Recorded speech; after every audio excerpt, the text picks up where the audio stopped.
जुम्मा दा दिन मुबारक बंदियो, नेकियां रज के खट लाओ। फजल इलाही वगदा जेड़ा अपने अंदर झट लाओ। दरूद शरीफ नू याद करो, फिर रज के इनू रट लवो।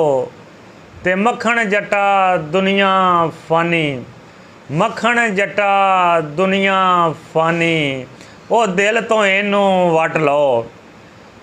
बरादरान इस्लाम, जुम्मतुल मुबारक दे बारे अहादीस नबवी, बेशुमार अहादीस नबवी का नज़ूल होया जुम्मतुल मुबारक की बरकत के बारे।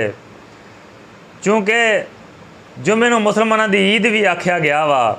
जुम्मे वाले दिन दरूद शरीफ पढ़ने के बारे खुदाबंदी के अहकामात और अहादीस नबवी जो कुछ नज़ूल होया, अगर बंदा दिल दी अखां नाल पढ़ लवे तो उस तो बाद बंदे का दिल नहीं करता कि जुम्मे की एक साथ एक लम्हा एक घड़ी एक लम्हा भी दरूद शरीफ तो बगैर गुजारे। जुम्मे की रात का बड़ा मुकाम आ, जुम्मे वाले दिन का बड़ा मुकाम आ। हदीस नबवी च गल शामिल आ, साबत आ कि जुम्मा तुहाडे एक हफ्ते के गुनाहों का कफारा वा। अगर जुम्मे वाले दिन तुसीं तैयारी करके जुम्मे वाले दिन इश्क नाल प्यार नाल मुहब्बत नाल जुम्मा की अदायगी करते हैं, इस्तगफार करते हैं और आखिरी नबी मुहम्मद मुस्तफा सल्लल्लाहु अलैहि वसल्लम की ज़ात अकदस पाक ते दुरूद शरीफ के नजराने पेश करते हैं तो तुहाडे पिछले जुम्मे ते इस जुम्मे तक के जेडे भी गुनाह उन्हां दी तलाफ़ी हो जाएगी।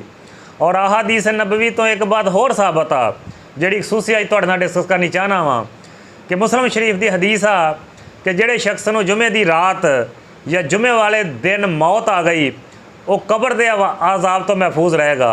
सुबहान अल्लाह सुबहान अल्लाह। कब्र का आज़ाब एक ऐसी बात आ, एक ऐसा खौफनाक मंजर आ जिन्हों देख के सुन के तसव्वुर करके इंसान के रोंगटे खड़े हो जाते आ। लेकिन जुम्मे वाले दिन मौत की अगोश में जाने वालों वास्ते खुशखबरी आ कि जुम्मे वाले दिन की फौतगी कब्र के अजाब तो महफूज रहेगी। चाहे कोई फासक या फाजिर ही क्यों नहीं, आखिरत च तुहानूं अजाब देना होएगा, हिसाब देना पेगा अपने अमाल का। लेकिन जुम्मे वाले दिन अगर उसकी मौत आउंदी आ तो कोई ना कोई अल्लाह की ज़ात वह अमल पसंद करके ये मंजर लियाउंदी आ। तो जुम्मे वाले दिन मरन वाले लोगों वास्ते कब्र का अजाब उठा लिया जाता वा। तो जुम्मे का दिन वा, जुम्मे की सारिया बरकतां इकट्ठियां करिए। जुम्मे वाले दिन दरूद शरीफ की कसरत करिए। जुम्मे वाले दिन इस्तगफार की कसरत करिए। दरूद पाक की दरूद शरीफ की बहुत बड़ी फजीलत आम दिनों च भी आम लम्हिਆਂ च भी, लेकिन जुम्मतुल मुबारक ते खास इसकी अहमियत बयान की गई आ। और हदीस नबवी च आ कि जुम्मे वाले दिन एक ऐसी घड़ी एक ऐसी साथ आउंदी आ जिहदे विच इंसान जो तलब करदा उहनूं अता कर दिता जाता।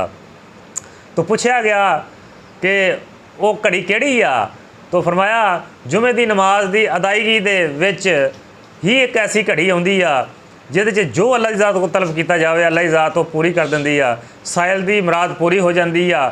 तो कोशिश करिए कि वो साथ भी लै लईए, वो अल्फाज भी दी अदायगी भी कर लीए, जो तलब आ वो तलब भी पूरी हो जाए।